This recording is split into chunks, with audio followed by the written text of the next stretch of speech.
Sir Ali issue నడుస్తుంది ఏంటి sir? Farm house ఏదో ఇష్యూ నడుస్తుంది, ఏమైంది సార్? ఇప్పుడు రాష్ట్ర వ్యాప్తంగా హైడ్రా గురించి అందరికీ తెలిసిందే.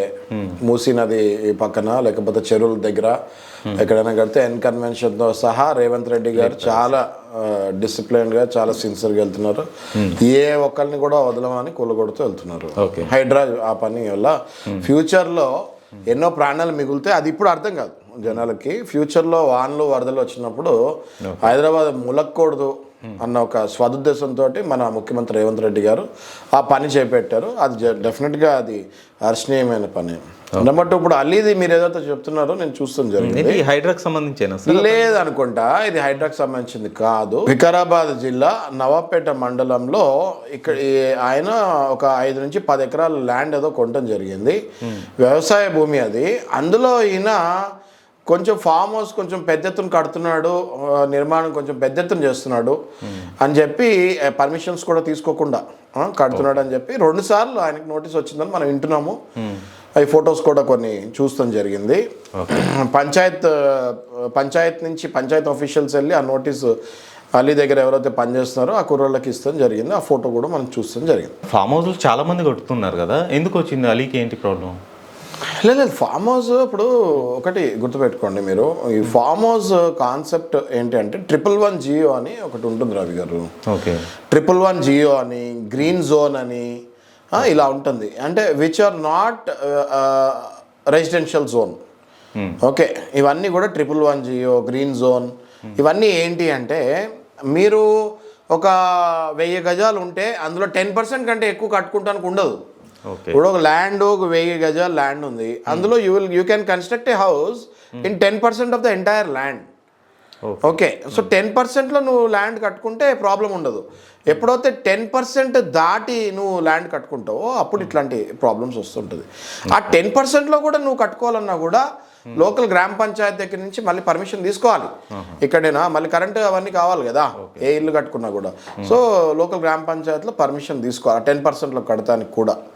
ఓకే, అయితే ఈ 10% అంటే ఎక్కువ కడతానికి అసలు పర్మిషనే ఉండదు. అది ఆ కన్స్ట్రక్షనే ఇల్లీగల్ కన్స్ట్రక్షన్ అయిపోతుంది అది.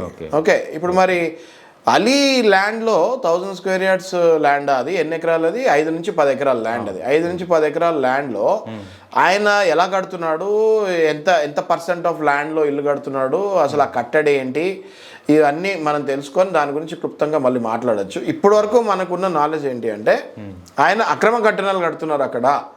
అంటే అక్రమ కట్టడాలు అంటే వితౌట్ పర్మిషన్ అక్కడ కడుతున్నాడు కాబట్టి ఆ కట్టడాలు ఆపాలి అని చెప్పి 2 సార్లు నోటీస్ మేము ఇచ్చాము. ఇంకా 3వసారి కూలగొట్టేస్తారు వెళ్ళి. ఓకే, సామాన్య జనాలకి ఇవన్నీ తెలుస్తుంటాయా? సామాన్య జనాలకి ఇవన్నీ తెలీదు. ఒక అడ్వకేట్ని అప్రోచ్ అవ్వాలి. ఏవైతే మీరు ల్యాండ్ పేపర్స్ అడ్వకేట్కి ఇస్తారో అది ఏ జోన్లో ఉందో ఫస్ట్ చెక్ చేసుకుంటారు రవి గారు. రెసిడెన్షియల్ జోన్లో ఉందా, అగ్రికల్చరల్ జోన్లో ఉందా, ఫారెస్ట్ జోన్లో ఉందా, మీరు అసలు ల్యాండ్ కొనొచ్చా కొనకూడదా, దానికి అన్ని క్లియరెన్స్లు ఉన్నాయా లేవా, ఇవన్నీ ఒక అడ్వకేట్ దాని మీద ఒక లీగల్ ఒపీనియన్ క్రియేట్ చేస్తాడు. క్రియేట్ చేసి అది ఇచ్చిన తర్వాత అందులో ఓకే రెసిడెన్షియల్ జోన్లో ఉంది, రెసిడెన్షియల్ జోన్లో ఉంటే సరే నువ్వు కట్టుకోవచ్చు. ఈ మధ్య ఏంటి కొత్తగా పెరీ అర్బన్ జోన్ అని కూడా వస్తుంది. ఈ పెరీ అర్బన్ జోన్ అంటే ఏంటి అంటే రెసిడెన్షియల్ జోన్కి అగ్రికల్చర్ జోన్కి మధ్యలో ఉంటుంది అది. ఓకే, అందులో కూడా మీరు రెసిడెన్షియల్ జోన్లో కట్టినట్టు కట్టలేము ఇల్లు, దానికి కూడా మళ్ళీ సపరేట్గా గజానికి ఇంత అని కట్టి పర్మిషన్ తీసుకోవాలి హెచ్ఎండిఏ దగ్గర. హెచ్ఎండిఏ పర్మిషన్ వచ్చిన తర్వాతనే ఆ పెరీ అర్బన్ జోన్లో కూడా ఇల్లులు కట్టచ్చు. ఇట్లా అనేక రకాలుగా జోన్స్ లాగా డివైడ్ అయి ఉంటుంది. ఇప్పుడు ఈ అలీది మనం తీసుకుంటే అది గ్రీన్ జోన్ అయి ఉంటుంది డెఫినెట్గా, లేకపోతే ఆయన పర్మిషన్ తీసుకొని కట్టేవాడు. గ్రీన్ జోన్ కాబట్టి సరే అంత పెద్దగా ఎవరు పట్టించుకోరు కదా అని ఆయన ఏదో ఫామ్ హౌస్ కట్టుకుందామని కట్టుకుంటున్నాడు. కానీ అలా కుదరదు.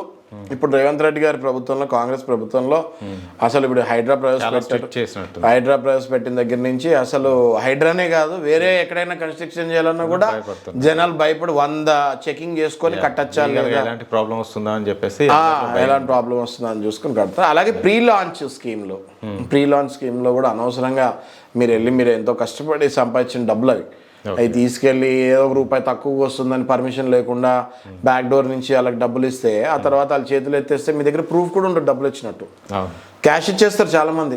ఓకే, అట్లాంటి పనులు చేయకండి, వెళ్ళలేము, అట్లాంటి పనులు అసలు చేయకండి. రేరా అప్రూవల్ రావాలి. ఏది మీరు కొనాలనుకున్నా కూడా ఒక అడ్వకేట్ని సంప్రదించండి. టోటల్ అన్ని లీగల్ ఒపీనియన్ తీసుకోండి. తీసుకున్న తర్వాతనే మీరు దాన్ని కొనటానికి వెళ్ళండి, అందులో కడతానికి వెళ్ళండి.